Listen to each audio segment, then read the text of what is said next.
In the heart of West Africa, a fire is raging. It's a conflict that has displaced millions, claimed countless lives, and pushed an entire nation to the edge. For years, Burkina Faso was caught in a seemingly unwinnable war against brutal insurgent groups. Its Western partners, especially its former colonial ruler France, offered solutions that never seemed to work and promises that felt hollow as the country spiraled deeper into chaos. The government was failing, the army was losing ground, and the people were losing hope. Then, everything changed. A 34-year-old captain, Ibrahim Traoré, a man virtually unknown to the world, seized power. In a series of moves that sent shockwaves across the globe, he tore up the old rulebook. He kicked out French troops, severed long-standing military pacts, and turned his back on the West. In their place, he forged a powerful new alliance with a rising global player, Turkey. This is the story of how Turkey's game-changing war drones didn't just give a nation a fighting chance, they ignited a geopolitical firestorm that is now reshaping Africa. So what makes these drones so effective, and why was this a deal the West never saw coming? To really get the scale of this shift, you have to understand just how deep the crisis in Burkina Faso was. This wasn't a simple policy change. This was an act of desperation from a nation fighting for its life. The country was in a free fall that had been picking up speed for nearly a decade. The violence started spreading around 2015, spilling over the border from Mali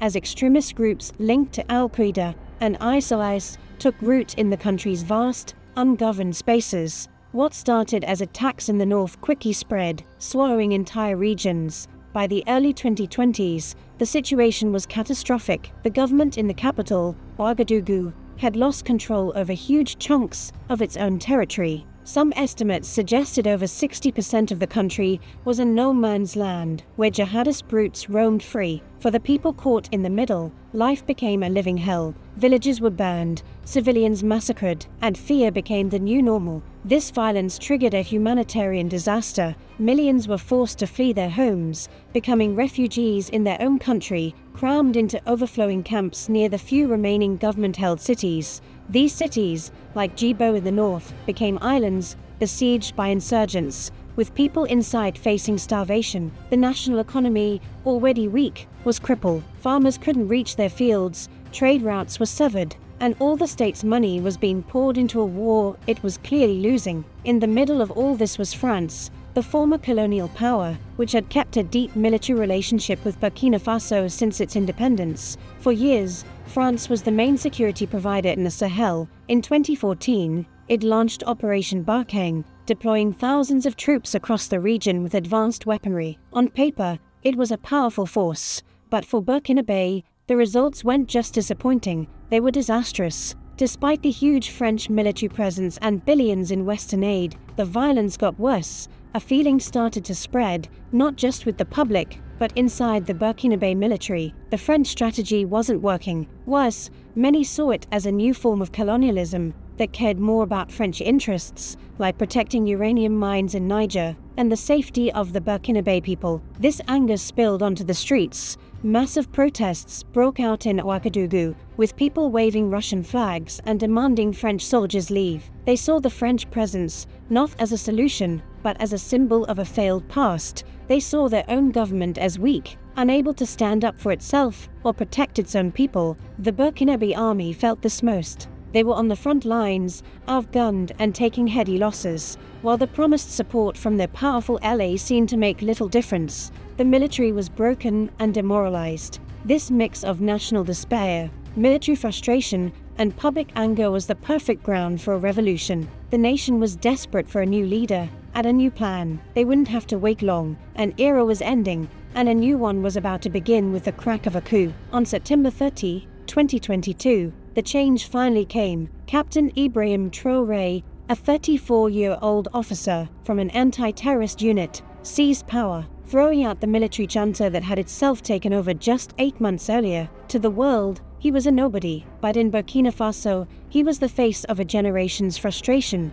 At 34, Traoré became the youngest head of state in Africa, and people immediately compared him to another young captain who took power in the country 4 decades earlier. The revolutionary icon, Thomas Sankara. Traoré leaned into this image. He spoke about Pan-Africanism, anti-imperialism, and total sovereignty. He said Burkina Faso wasn't just fighting terrorists, but also the imperialist forces that kept the nation at war to plunder its resources. This wasn't the careful language of past leaders. This was the language of revolution. His popularity exploded, not just in Burkina Faso, but across a continent where anti-French sentiment was rising. Polls showed that most Burkinabe now saw military rule as a necessary evil to get the country back on its feet. Traoré was more than a coup leader. He was a symbol of a clean break from the past, and he moved fast. His first and most dramatic move was to confront France directly. The message was blunt: get out.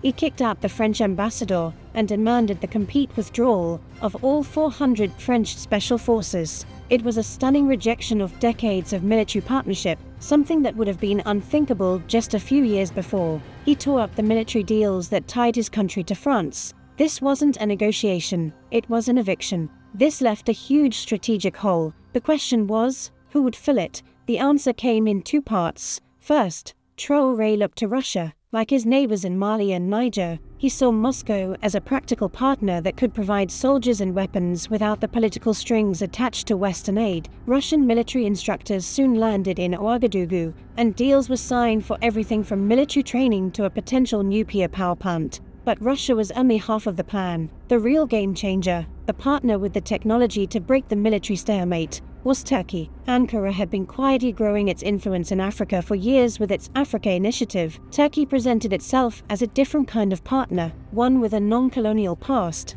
offering a win-win relationship built on respect. While other powers were caught up in geopolitical games, Turkey was combining defense sales with trade, aid, and culture. They weren't just selling weapons. They were selling a new model of partnership that appealed to leaders like Traoré. This shift was quickly followed by a regional power move. In September 2023, Burkina Faso, along with the military governments of Mali and Niger, formed the Alliance of Sahel States, ADS. This was more than a defense pact. It was a new political and economic bloc designed to counter the Western-backed regional group, ECOWAS, which all three nations later left. The AES announced plans for a shared passport, a joint investment bank, and maybe even a new currency. A new axis of power was being built in the Sahel, united against jihadism and sharing an ideology of anti-imperialist sovereignty. Traoré wasn't just changing his country's foreign policy, he was redrawing the map of West Africa,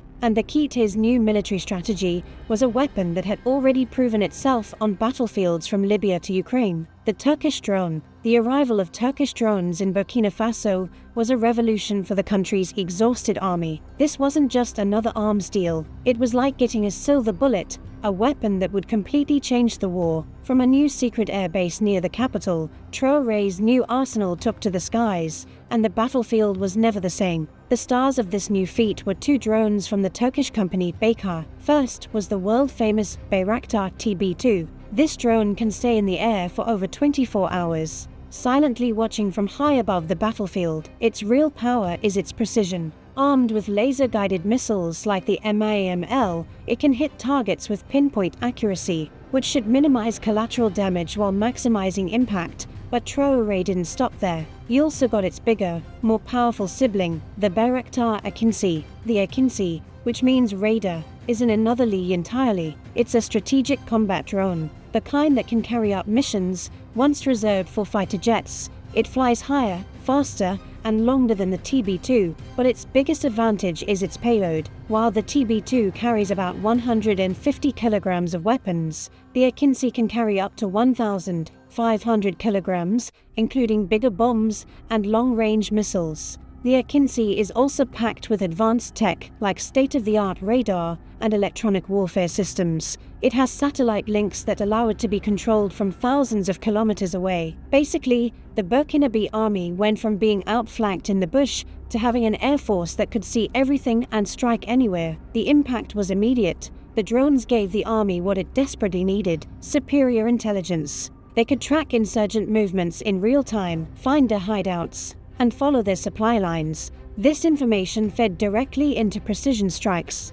Convoys of fighters on motorcycles, who once moved freely, were now easy targets. Hidden camps were destroyed from the sky. The psychological effect was just as powerful, spreading fear and paranoia among the insurgents. This new power allowed for major military operations that were previously impossible. In a key operation in December 2023, the army, guided by its drones, launched a massive assault near the besieged town of Djibo, reportedly killing hundreds of insurgents and breaking the blockade. For the first time in years, the government started reporting that it was reclaiming territory. Military analysts called the drones a major operational gain. Just as important, this partnership was about more than just buying drones. In a move that backed up Traoré's talk of sovereignty, Turkey helped set up a drone training center in Burkina Faso. This wasn't about depending on foreign pilots. It was about teaching Burkinabe soldiers to fly, maintain, and arm their own drone fleet, giving the nation true ownership of its defense.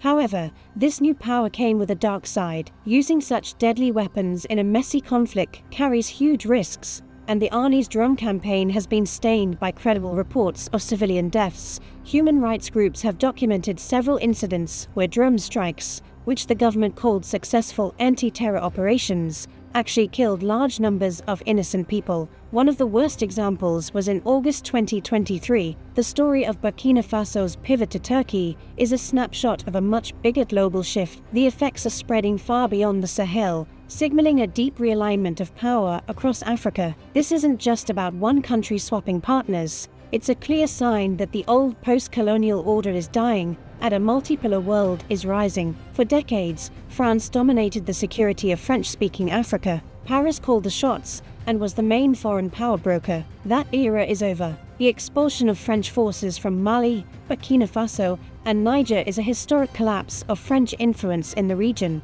This has created a power vacuum that new, ambitious players are rushing to fill. Turkey and Russia are leading this new scramble for Africa. They offer a different model, one without the colonial baggage and lectures on democracy that often come with Western aid. They work with governments the West avoids, like Traoré's junta, offering practical military and economic support in exchange for access and resources. For Turkey, this is a calculated expansion of its global footprint, positioning itself as a key defense partner for a growing number of African nations. Its drone diplomacy has been incredibly effective, providing real solutions that matter more than Western criticism. The Alliance of Sahel States, AES, is the clearest example of this new reality. It's a bloc of nations actively choosing to pivot away from the West and build their own future. This alliance is challenging the very foundations of the regional order, creating a new fault line across West Africa. The West, especially France and the United States, has been caught off guard. Their old leverage is gone, and they're struggling to come up with a response. The withdrawal from the Sahel is seen as a major strategic failure, leaving a void filled by military juntas allied with their geopolitical rivals. Washington and Paris now face a tough choice: either isolate these regimes and push them further toward Moscow and Ankara, or try to re-engage on terms set by these new, fiercely independent leaders. What happened in Burkina Faso is now a playbook being watched all over the continent. It shows that African nations have more choices than ever before. They are no longer stuck choosing between East and West. They can now build alliances with a range of middle powers like Turkey, creating more complex and diverse foreign policies that put their own national interests first. The story of Ibrahim Traoré and the Turkish drones is a powerful story for our time. It's about a nation on its knees, torn apart by a war it couldn't win. It's about a young, bold leader who gambled everything on a radical break with the past,